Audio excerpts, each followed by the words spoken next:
When a major earthquake hits, right, the seismographs just go completely wild. Oh, yeah. The needles are jumping right off the paper. Exactly. The automated alarms are blaring, Yeah. and the scientists looking at the screens are just, racing for total devastation.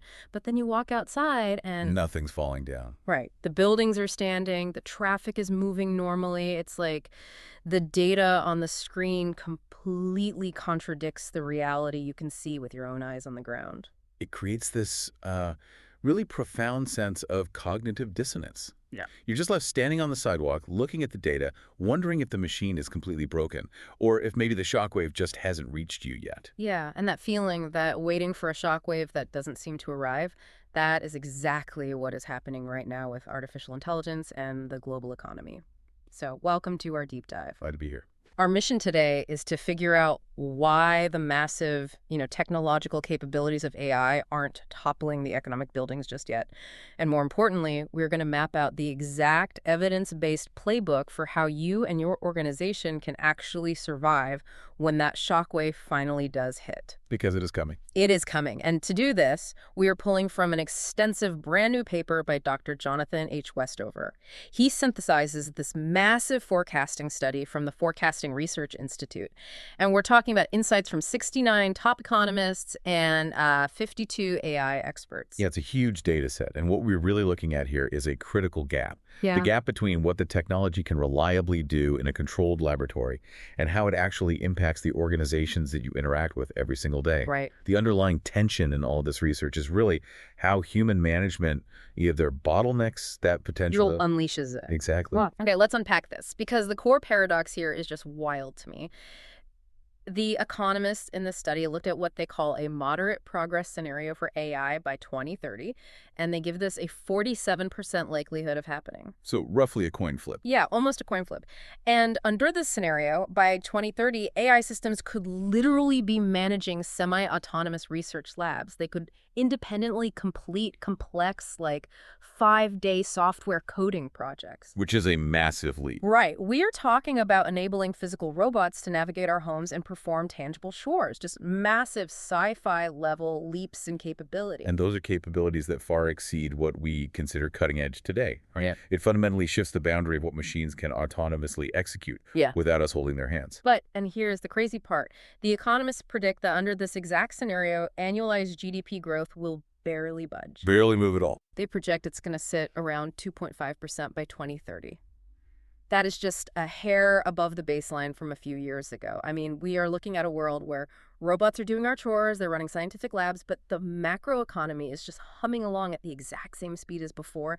How is that even mathematically possible? Well, to understand that disconnect, we really have to look at how what economists call general-purpose technologies actually diffuse through an economy over time. Okay. There is almost always a multi-decade lag between when a revolutionary tech becomes available and when it actually makes an economy measurably more productive. Think about electricity. Okay, electricity. Right. It was widely available and understood in the 1880s. But it didn't significantly boost manufacturing productivity until the 1920s. Wait, a 40-year gap? That seems impossible. Why did it take 4 decades to just, plug things in? Well, because you couldn't just drop an electric motor into a factory that was originally designed for steam power. Oh, I see. Yeah, steam-powered factories were built around one massive central drive shaft, usually vertically spanning multiple floors, with belts connecting every single machine to that one single power source. To use electricity effectively, organizations literally had to tear down those buildings. Wow. They had to fundamentally redesign their factory layouts into single-story horizontal lines, reorganize their entirely human workflows, and retrain all their people. And, we saw a very similar dynamic with personal computers in the 1980s. Right, I remember that. The technology was physically sitting on the desks, but the major national productivity spike didn't arrive until the late 1990s. When the internet changed how they all communicated. So Yeah. merely possessing the tool doesn't make you faster. You have to change the entire architecture of how you work. And the data in our sources shows that right now, AI adoption is just wildly uneven across the board. Like in information services, adoption is up around 17.8%. But if you look at massive foundational sectors like healthcare and construction, it's below 3%. And large firms, they're adopting it 5 times faster than medium-sized ones. What's fascinating here is the financial reality driving that uneven adoption. The research highlights this dynamic that we can call the 3-to-1 The rule. 3-to-1 rule. Yeah. For every single dollar an organization spends on the actual AI technology, Mm. so the software licenses, the raw models, Yeah. they are forced to spend $3 to $4 on complementary investments Meaning the tech itself is actually the cheap part of the equation? by a wide margin. The real cost is in upgrading legacy data infrastructure, auditing security, redesigning those workflows we just talked about, and crucially, retraining the human workforce to actually interact with the system. It's like buying an expensive gym membership and expecting to wake up with a six-pack the next day. That's a great way to put it. Just having the tech, having the gym card in your wallet, it doesn't automatically mean you know how to flex the organizational muscles. Or like an organ transplant. You can't just drop a healthy new liver into a patient and expect them to go run a marathon. No, absolutely not. If you don't prep the patient with immunosuppressants, if you don't completely change their lifestyle and diet, the host body will literally attack and reject the new organ. The AI tech is the new organ. The workforce training and the organizational restructuring, that's the immunosuppressant. Without it, the company just rejects the tool. And that organizational bottleneck is the exact mechanism explaining our paradox here. The economic data contradicts the technological hype because it takes years to restructure workflows and train human beings to use these tools effectively. The delay isn't a failure of the code, Yeah. It's a reflection of human and institutional friction. Right. And that paints a picture of a slow, bumpy, but ultimately, I guess, manageable integration. Generally, yes. But what happens if the technology outpaces our human ability to adapt? Because the economists in this study also assign a 14% probability to a rapid progress scenario by 2030. And frankly, looking at the data, this part of the deep dive gets kind of terrifying. Yeah, it is a low probability but extremely high impact tail risk. In this 14% scenario, AI capabilities advance so rapidly that we actually do see a massive surge in GDP growth. So the engine does catch fire. The economic engine catches fire. However, that boom comes at a severe structural cost to the workforce. The economists forecast that under this rapid acceleration, overall labor force participation could plummet from 62.6% down to 59.1%. And just to anchor that to reality for everyone listening, a drop to 59.1% means a sudden loss of about 10 million jobs in just a handful of years. Yeah, and the distributional effects of that kind of rapid displacement are really stark. The forecasting data suggests that wealth concentration could approach levels not seen since 1939. Like right at the tail end of the Great Depression. Exactly. The economists' projections show the wealthiest 10% of households potentially controlling 75% of the national wealth by 2030 in this specific scenario. Which is just a staggering number to report. And we really have to pause and talk about what that displacement actually does to a human being, because the sources detail the lethal nature of sudden job loss. It's not just a temporary dip in a bank account. No, it's far worse. There is terrifying research showing the actual physical toll. When someone loses their job involuntarily, their mortality risk basically doubles in that first year. Doubles. Researchers tracking this have estimated that job displacement literally reduces a person's life expectancy by 1 to 1.5 years. And economically, even if they manage to find a new job, their wages tend to stay about 15% lower even 6 years down the line. I mean, the compounding stress, the loss of routine, the loss of healthcare access, it just breaks people. It really does. The psychological and physiological consequences create this cascading crisis. It moves from an individual economic problem to a widespread public health issue very quickly. Wait, I have to push back here. Hasn't the economy survived automation before? I mean, when factories automated or agriculture mechanized, people eventually just got new jobs. Why is this time so catastrophic that economists are worried about life expectancy dropping? Well, if we connect this to the bigger picture, the danger really comes down to two unique factors, which are speed and geography. As we discussed with the factory analogy, manufacturing automation happened over decades. Right. Entire communities had a generation to adjust their educational systems and their local economies. But this 14% scenario, it envisions a transformation happening in under 5 years. The human system, our schools, our retraining pipelines, they simply cannot pivot their curriculums that quickly. 5 years is essentially tomorrow in macroeconomic terms. Exactly. And the second compounding factor is white-collar vulnerability. Previous waves of automation primarily hit routine physical tasks. Like assembly lines. Right. But AI is targeting cognitive tasks, professional services, high-level knowledge work. And these specific jobs are heavily concentrated in major metropolitan areas with incredibly high costs of living. Ah. So if a localized factory in a rural town closes, that is certainly bad for that town. But if hundreds of thousands of specialized knowledge workers in places like San Francisco, New York, or London lose their jobs simultaneously. You trigger a cascading community crisis. These are professionals with highly specialized, suddenly non-transferable skills. I mean, imagine an accountant whose specific financial analysis tasks are entirely automated overnight. They can't just pivot to a new industry with the exact same salary. They really can't. And when they lose their incomes in a high-cost city, they can't pay their mortgages. You see immediate housing crises, which then causes a massive drop in local service sector jobs. The restaurants, the dry cleaners, the retail stores, because all that localized spending completely dries up. Wow. Okay, so since that rapid displacement scenario is so destructive, how are companies actually integrating AI right now to try and avoid this cliff? Because the data shows a massive divide between the companies doing it right and those doing it terribly, the whole, integration reality check. The performance gap across the corporate landscape is just staggering right now. Hmm. Early adopters of AI see an average productivity growth of 3 to 4%, Well, yes. but that average completely hides the real story playing out on the ground. Right, because underneath that average, about 40% of organizations adopting AI see absolutely zero meaningful productivity improvement. Nothing. Nothing at all. But the top quartile of implementers, they are seeing productivity gains exceeding 10%. So if you're a business leader listening to this, what is the secret sauce separating the 10% winners from the 0% losers? It comes entirely down to their deployment philosophy. The sources cite this really fascinating study by economist Eric Brynjolfsson on customer service operations. Oh, yeah, I read this. Yeah. When companies deployed AI tools and paired them with substantial training for their human agents, actually giving the human the discretion to use the tool as an assistant issue resolution increased by 14%, and customer satisfaction went up 25%. But what about the companies that just, threw the AI at the wall to cut costs? Well, those who deployed AI simply as a cheap labor substitute, without redesigning the workflow or training the staff, achieved almost no productivity gains.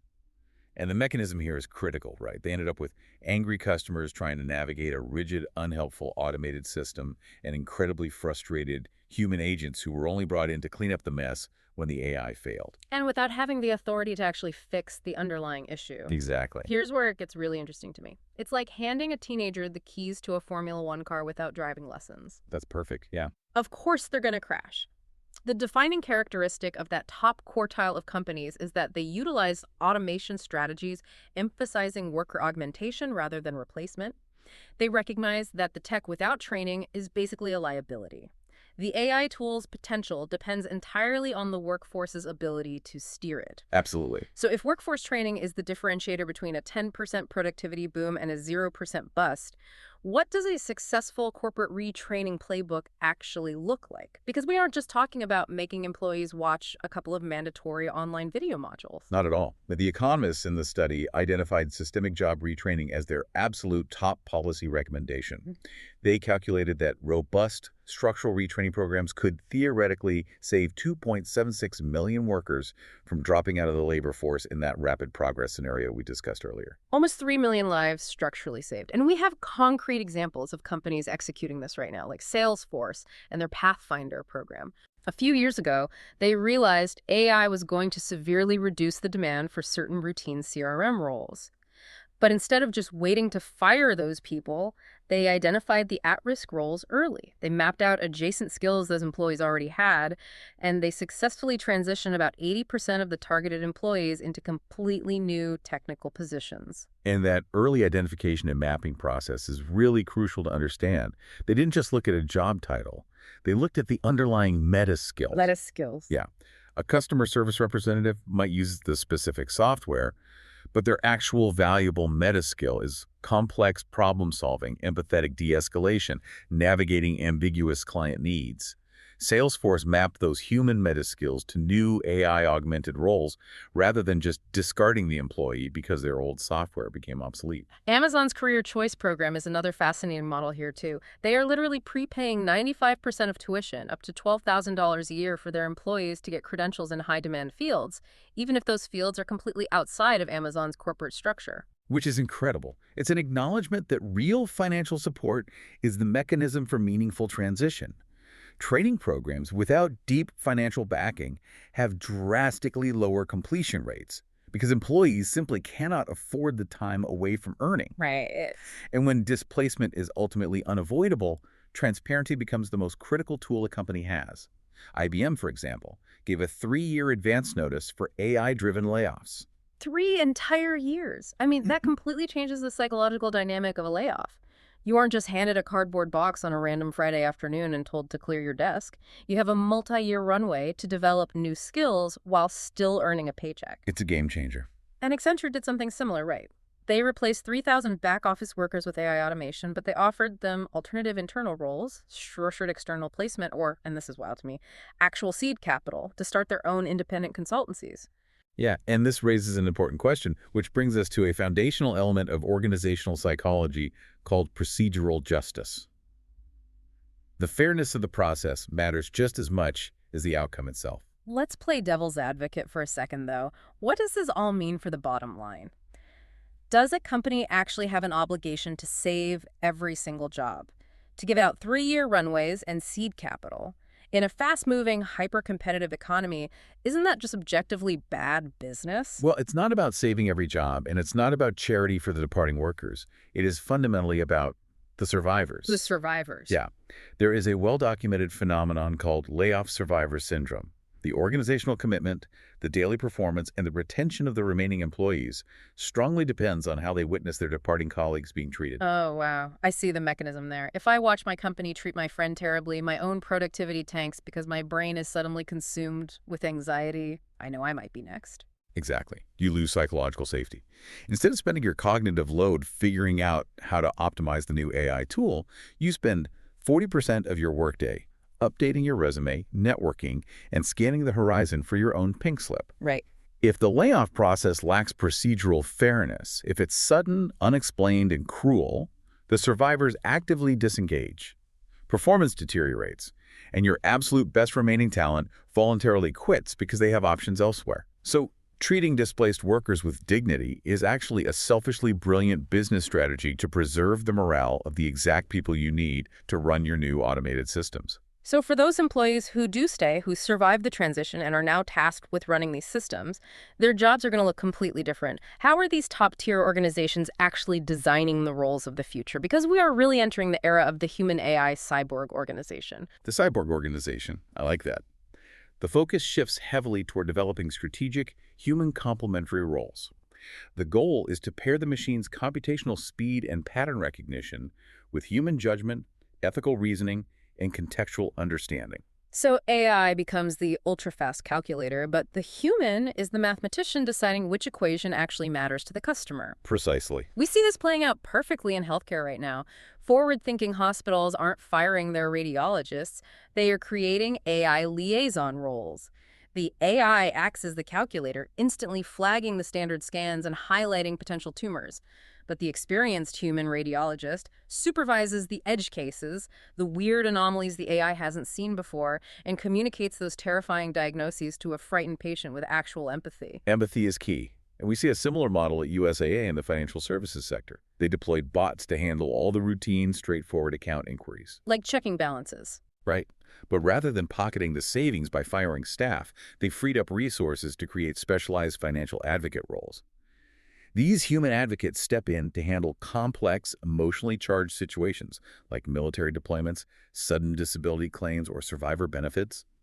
An AI can calculate a payout instantly, but it cannot replicate genuine human empathy and complex problem-solving for a family in a crisis. Or look at IBM's consultants. As generative AI took over the routine data crunching and the initial generation of massive reports, their consultants didn't just disappear. They shifted their daily focus up the value chain toward design thinking, executive coaching, and high-level strategic advisory work. Right. Thriving in this cyborg organization requires a shift in what we value. The essential capabilities, what the research calls those meta skills, are cross-functional coordination, emotional intelligence, and most importantly, judgment in ambiguity.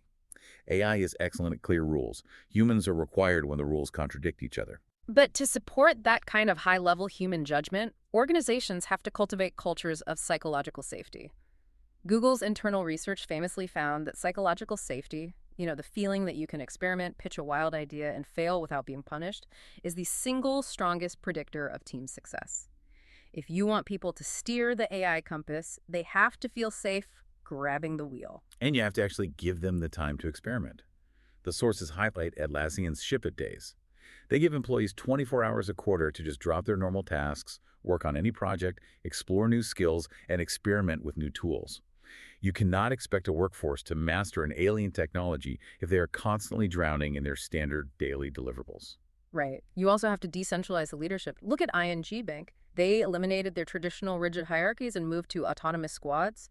By pushing decision-making authority down to the actual teams doing the work, they cut their internal decision times by 30 to 50%. That's massive. In an environment defined by rapid technological change, waiting for approval from 5 layers of management to try a new software prompt is a literal death sentence for a company. It really is. And finally, the most successful integrations connect the technology back to a core human purpose. The data highlights Patagonia's approach to warehouse automation. Oh, I love this example. Yeah, when they brought in automated systems, they didn't frame it to their employees as a mechanism for replacing their packing jobs. They framed it as a tool to free up human time so those employees could be retrained in quality control and environmental advocacy, which is the company's actual mission. They connected this scary new tech to a higher shared purpose, and employee engagement stayed incredibly high. Which is brilliant. So bringing this all together for you, listening right now, whether you are managing a team of 50 or just trying to manage your own career trajectory, the big takeaway from Dr. Westover's synthesis of all these economists and AI experts is this. The economic impact of AI is not predetermined by the code. No, it's not. It is determined entirely by human management. The massive productivity gains, the 10% boosts versus the zeros, they completely depend on how you integrate the tech with the people. You need to look at your own daily work right now. Find those meta skills, the complex judgment, the empathy, the strategic thinking that a machine cannot fake. Do not treat AI as a replacement tool. Treat it as an engine that augments your uniquely human abilities. It really requires active engagement and a continuous growth mindset. As we discussed with the earthquake analogy at the very beginning, you cannot just stand outside watching the seismograph, hoping the building doesn't fall on you. You have to be the one actively designing the earthquake-proof foundation. Exactly. We've spent this deep dive talking about how forward-thinking organizations can design these incredible human-AI hybrid roles, these cyborg organizations. But here's the thought I want to leave you with today. If your organization is part of the 40% that gets this entirely wrong, are you just sitting there waiting for them to tell you you're at risk? Well, Or are you already writing the job description for your own AI-augmented future? Thank you so much for joining us on this deep dive. Thanks for having me.